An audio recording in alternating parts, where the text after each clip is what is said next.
Hi and welcome to the video. My name is Rita and this is my channel 10 Red Lipsticks. Today I'm going to do the eyeshadow palette tag round 2. So this tag was created by Samantha March and Allie Glines, and I'll link their videos down below, and they did a collab and came up with this list of prompts to get people talking about their eyeshadow palettes. They tagged everybody who wanted to do the video, so if you haven't done it yet and you'd like to, you can put a comment down below with some of your answers. You can make a video here on YouTube or do an Instagram post, which is what I was thinking about doing. But I actually saw Sarah Looper's first YouTube video, which was doing this tag, and I thought I'm going to give that a go and give it a shot. I've had my Instagram for a while now and I've been enjoying that, but sometimes you want to say a little bit more than you can in an Instagram post. So today we're doing the round 2 of this tag, and eyeshadow palettes are one of the things I really enjoy. I apologise if there's background noise. All of the houses around me are having repairs done, so there's quite a bit of noise. I also live near a small airport, so I'm very sorry about that, but I am using natural light. If I look, keep my head tilted down, it's not too bad with my glasses. I have some artificial light behind me, but I have natural light right in front of me. Sorry if there was a strange pause there. I just got a phone call and I'm recording on my phone. So I have natural light in front of me, so I'm wearing my glasses, so hopefully that'll work out. I definitely can't wear them with the artificial light on. Anyway, so the first prompt in this tag is your all-time favourite palette. So I found that quite difficult and it took me quite a while to think of it. I have been big into makeup the last couple of years. Before that it was very much a special occasions only thing for me. So I don't have, you know, a palette I've used 500 times or anything like that, but I decided for my all-time favourite I'd go with this little mini Zoeva Voyager Soft Sun palette. I really love this palette. I love a mini palette anyway, and then these colours are what I love, you know, pinks and browns, very basic, but I feel I can also do something a bit more interesting. There's a particular look I love, which is the pink on the lid, maybe a mix of the brown, light brown and pink in the crease, and the red shimmer in the outer corner, and I love that, and I recreate that look with other palettes, but the first time I did it was with this. But I also feel because of the 3 different shimmers being quite distinct, there are 3, you know, very different looks you can get out of just this small palette. It's great for travel, obviously, and it is one of my favorites, and when I get it out I kind of find myself wanting to use it again and again and again. I kind of say, okay, I'm not allowed to use it 3 days in a row. I'm not allowed to do that. I have to bounce between other palettes because I don't want to, you know, use this up and not use my other palettes, because I love my other palettes too. So that's my current all-time favorite. It'll probably change in the near future, and I am project planning and doing other things to kind of get to know my palettes better. So in a few months I might have a different answer, but I think that will be a top favorite for a long time. So the second prompt is a new favorite. So for this I chose the, and of course it has dust all over it, Natasha Denona Glam palette. No, keep it tilted back like that. My partner got this for me for our anniversary in November. Obviously very cool toned. I love cool toned shades. I have quite a cool undertone. I think they go well on my skin. It is very cool toned, so you might not, you know, if you don't feel cool tones flatter you, you might not love it.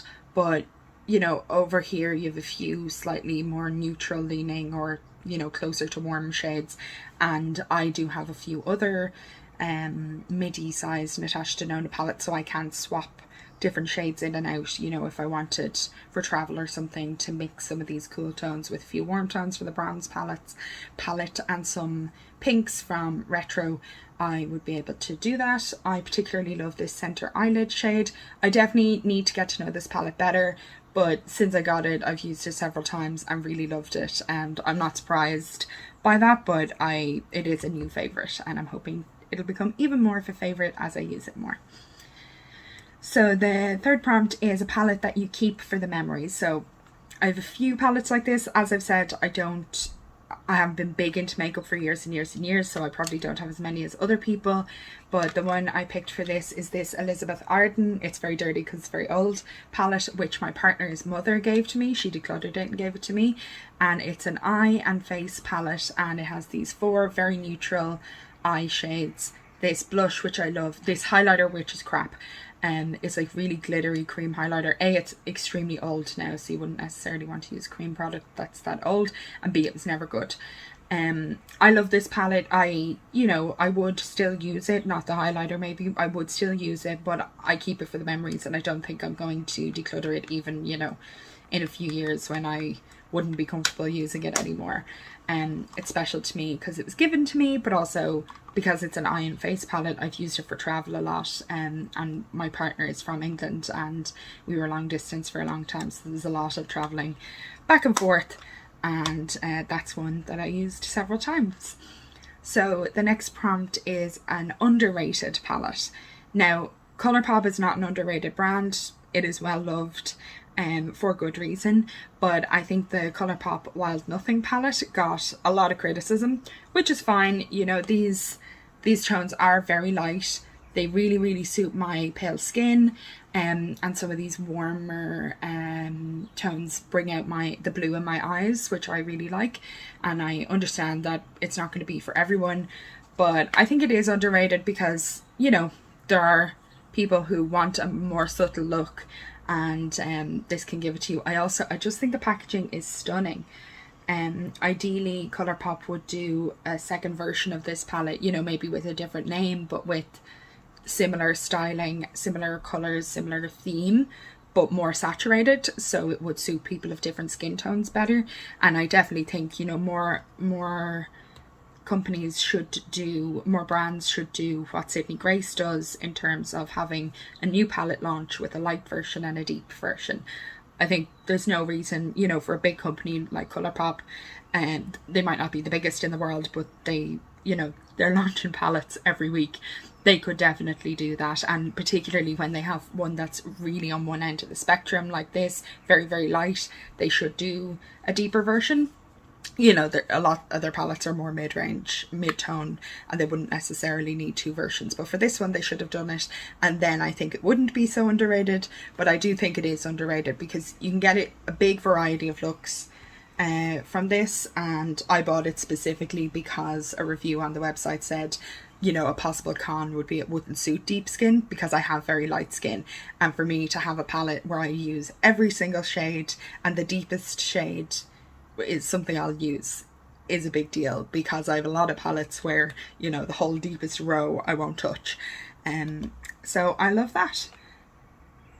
The next question is not a favourite but can't get rid of it.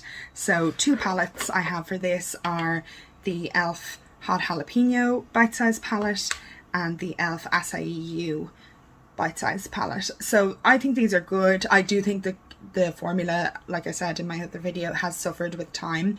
So these say they have a 12-month shelf life. I think that's probably true. They're great little palettes. I bought them to complete the set. These aren't colours I would really go for anyway. They're a very cool idea, but I did a project before, at the end of last year, before Christmas, I did a project where I kind of tried to rotate through as many of my palettes as possible. And these were the 2 that I struggled to use, particularly Acai You. Now, you know, I was working all that week. It wasn't the ideal time for me to play with blue eyeshadow. Not that I can wear colourful eyeshadow to work, it's not a problem. But you know, these aren't colours I'd go for all the time, so it's a bit more of an experiment for me to work with these colours, so I'm not necessarily confident to do a dramatic colourful look for the first time and then walk into work. You know, I want the option of, okay, no, that didn't really work, I'll wash it off, which I don't have when I'm getting ready for work if I'm under time pressure. So what I did was a warm neutral look, and then this lightest blue on the inner corner, maybe lower lash line, but it just didn't work. It's not the ideal surface for all shadows to stick to, so that could be part of it. But I actually wound up topping it with another blue from the Zoeva Offline palette, which I love and is my favourite blue hands down of the few that I have. I can't get rid of them because I don't want to break up the set, but they're definitely not my favourite. Others in the range I love and I wouldn't get rid of even if they weren't part of a set I really liked. So the next question is your favourite collab palette. I'm actually wearing a collab palette today, which is the Catrice and Jenny palette, which is very nice, but my favourite collab palette is the Samantha March Life's a Draft palette. I love the format, the fact that it's an eye and cheek palette. You have obviously this blush, bronzer, highlight and 8 eye shades, so you can use the face shades on your eyes as well, which I think is great because, you know, there isn't necessarily an ideal inner corner highlight up here. Also, Samantha is more into mattes. I'm personally more into shimmers, but it is handy to have these 2 shimmery shades that you can use on the eyes as well. But also these are magnetic, so you can pop them out and put in another shadow. I think these are probably something like a 28mm pan because they're slightly bigger than, you know, my standard singles that I have, magnetic singles I have from other brands, which are I think 26mm. So, you know, the 26mm fit in here no problem. Obviously the face shades aren't going to suit everyone, and this bronzer is a bit warm for me. I can use it with a light hand, but you know, you can pop them out, so that is a plus to it. I love the idea, I love the design, and I think Samantha did a great job with this one. I know some people are boycotting the brand at the minute, and that's totally fair enough, but I think it's a beautiful palette. So the next one was a 2021 favourite palette. So I struggled with this as well because I was thinking, oh, is it my favourite palette that I used in 2021, or what exactly does this question mean? And I decided to go for my favourite release. Excuse me, my favourite palette that was released in 2021 that I did buy, and I have the Zoeva Together We Shine. This is the mini version. Can I find an angle where you can really see it? Kind of there. So you've got 3 mattes and 3 shimmers. I love Zoeva's formula. I love their format. Obviously this is the same size as the little Zoeva Zoeva Soft Sun. They're the same size. The Together We Shine is slightly thicker because it has a mirror, which makes it actually even more ideal for travel. So I am very happy with this.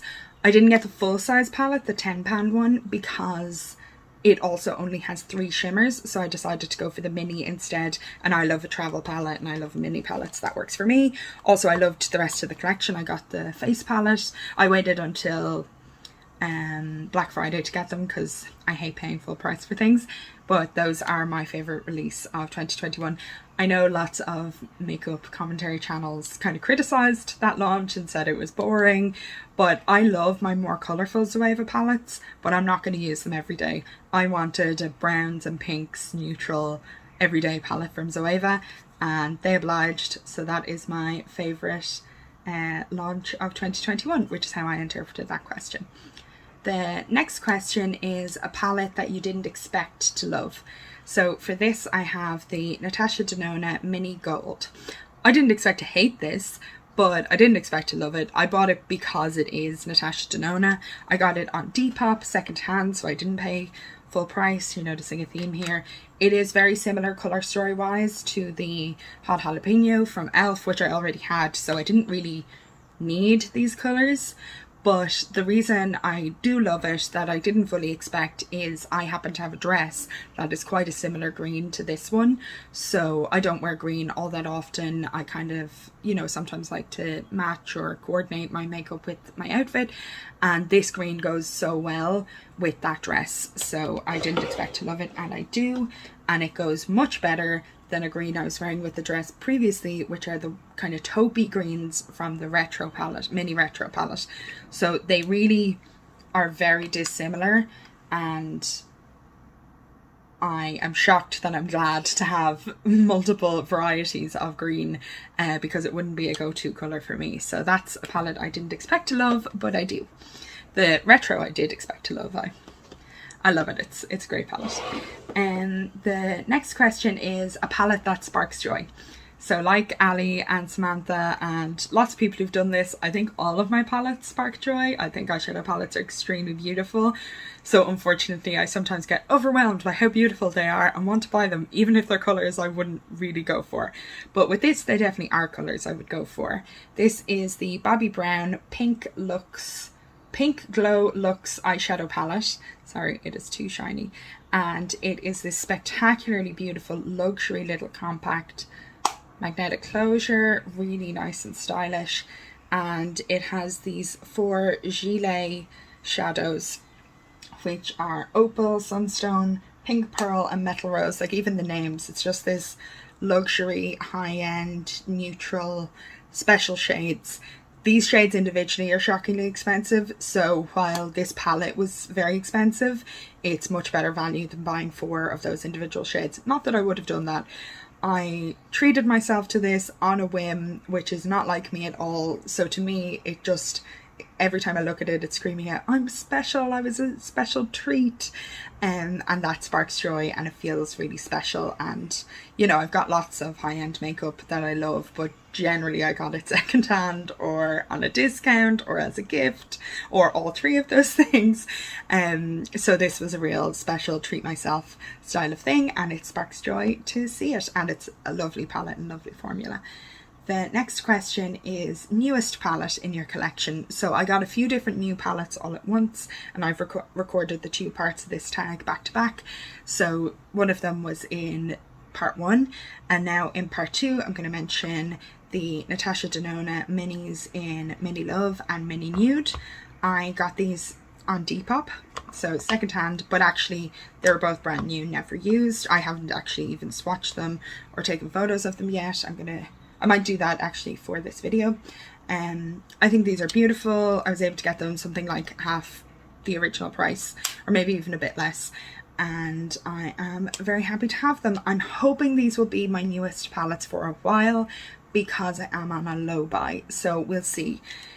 Now I literally just was at a shopping centre and went into Penny's and got a few Catrice products because they were half price. So none of them was an eyeshadow palette, but I'm not on a no buy, I'm on a low buy. So I might buy something, but hopefully not super soon, because I've got a lot. I've got enough to be working on, and I'm excited to try those 2 out. So the last question is the first palette you used in 2022. So a few people actually, you know, just tripped up. We're at the start of the year. It's hard to remember what year it is. And we're saying the first palette they used in 2021. I happen to actually know the first palette I used in 2021 was the BH Cosmetics Love in London palette. This beautiful cool tone with these blues and a purple, cool tone neutrals, blues and purple palette. And then the first palette I used in 2022 was the Beauty Bakerie Breakfast in Bed, everything is too shiny, Breakfast in Bed palette, which is this beautiful cool tone 9 pan. It doesn't look incredible in the pan, it doesn't look incredible in swatches, but on the eye, this palette is so flattering. Like the colours, you know, the way they chose these colours, they just all go together so well. I've used it 5 times in January. I'm going to be panning this palette as part of the Fantastic Ladies Size Matters project pan that palette, where people are trying to use up entire eyeshadow palettes. That's not necessarily my aim. I want to get a lot of use out of it and hit a few pans. You know, I think definitely Forehead Kisses here, I can hit pan in that because I've used that every time I've used the palette so far. It's a perfect transition shade for me. But in using it 5 times, I think I did these 3 different shimmers as all over the lid. I might have done this as well, I can't remember. And they're very different looks, and to be able to get that out of a neutral palette is really nice. So it was my first palette of 2022, starting as I mean to go on, because I want to use this a lot this year. So that's the eyeshadow palette tag round 2. I hope you enjoyed it. If you haven't done it yet, obviously get on it and record a video, stick it up on Instagram or comment down below. And if you are interested in videos like this, hit subscribe. You should probably follow me on Instagram because I'm not sure how challenging I'm going to find editing this video. It might take me ages, so I'm not sure how frequently I'm going to make other videos or if I'm going to like it at all. If you see this, I got the confidence to upload it though, so that's progress. So definitely follow me on Instagram, and I'm sure I'll post there when I have new videos here. Thanks so much for watching, and I've really enjoyed, you know, chatting to other makeup lovers and enthusiasts since starting my Instagram. So if you know, are into that as well, it'd be great to chat to you in the comments or over on Instagram, because I think it is, you know, it's a lot of fun to talk to other people and scour other opinions as well, because try as we might, we can't try every single new makeup product that comes out that we're interested in. You know, even if you got lots of money, you start to run out of space eventually, and I definitely don't have the money to try everything I'd like, so it's great to hear other people's opinions and other people's ideas. So it'd be great to chat to you. Thank you so much for watching. I hope you're having a great day. Bye.